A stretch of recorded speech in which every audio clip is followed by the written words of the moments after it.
Guys, I almost lost my life on Tuesday evening because a family member thought my existence was a threat to the family reputation or name, whatever they call it. Um, I'm quite panicked. I don't think I'm still out of that shock, so bear with me if I'm not coherent enough. But I will try my best to explain in depth what happened so that I raise awareness and also seek protection from relevant authorities and institutions and organizations. So, this whole drama started on Sunday morning when my brother traveled all the way from Mombasa and came home unannounced. He, banged the door. I was woken up by a huge bang on our door. I was shocked. I went. Coincidentally, I was the person who opened the door for him. I went. I was shocked. And then he started insulting and threatening. And at that time, when he caused all that commotion, my younger brother and mom were woken up by all that drama. And my mom intervened and tried to de-escalate. I just went to my room, trying not to fuel the situation. And so that whole drama continued from Sunday morning until Tuesday evening when everything escalated.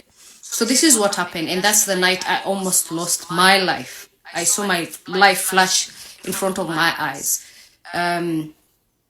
So what happened is on Tuesday evening, he came back home around 8 p.m.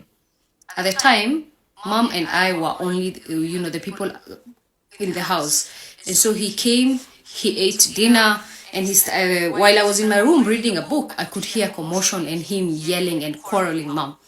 And so among the things he was saying, the usual insults. Why are you allowing a Christian to be under the same roof with us? The way she dresses, the tattoos. Why are you allowing one of your kids to be a Christian and all that? So my mom was like, get the hell out of here. And she was sort of verbally, they were verbally back and forth, and I could listen to it, but I wasn't giving much thought to it until when he declared this statement. So he said he had a direct revelation from God that he was sent to unalive me since I have left the religion, and number two, I'm embarrassing the family name. And he explained in depth. He said ever since he had that revelation, he planned his travel to Nairobi and how he will unalive me. And he explained that. So this is graphic. I would warn the people, emotionally sensitive people. So he said, I was intending to unalive by decapitating this tonight while people are asleep. But now that we are only the three of us and this door is locked, I'm gonna finish my dinner and start doing that business right away before the other siblings come to the house. When I had that, the survival instinct kicked in. I knew when he said that. And he said he saw revelation, he had all the plan laid out. I knew I had to do something. So what I did, I dressed up immediately. I tried to look for something to protect myself. I got a bow. I got a long, wood. And then I hid it and I walked towards the kitchen, because for you to exit our house, you have to pass through the living room where he was seated. So I pretended to enter the kitchen just to assess how safe is it for me to exit. And my mom started shouting, "What are you saying? Stop saying." She was alarmed. She started shouting and raising the alarm. So as soon as I entered the kitchen, he followed me. In fact, he was not finished eating, but he stood up and followed me to the kitchen. And he held a kitchen knife and blocked me from exiting the kitchen. So my mom dashed in and held him and started yelling and shouting. And that's the moment I got the opportunity to exit the kitchen and rush towards the door and exit the house, terrified. I ran to a nearby police station. I recorded my statement. I was given an OB, and 2 police officers escorted me. And he was apprehended. He was arrested. He was taken into custody. And the whole drama blew out. The whole family heard about it. But what was interesting is when he was arrested, while we were heading to the police station, he was explaining everything he planned to do, and how he planned, to decapitate me, how he planned to suffocate me while I'm asleep before he does, the decap. And whoever intervened, how he tried, and he premeditated and took some meds to be strong. Like, I can't explain what he was saying. It was insane. 3 people, 2 police officers and a taxi driver, were unable to sort of refrain him and put him in handcuffs and take him in the car. And when they asked, where are you getting all this energy from? He said he was prepared for the act. So he had taken meds and smoked. He gardened and took meds so that he does that. And I was too shocked. I was panicked and, I was having full-blown anxiety. I've never had anyone threaten my life to that extent. So I was shaken.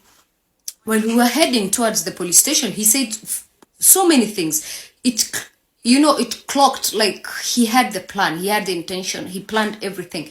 It's just that God made him speak out before we slept that night so that I can do something to save myself. And I was able to record, the last bits of what he was saying before we entered the police station. So I will attach it here later.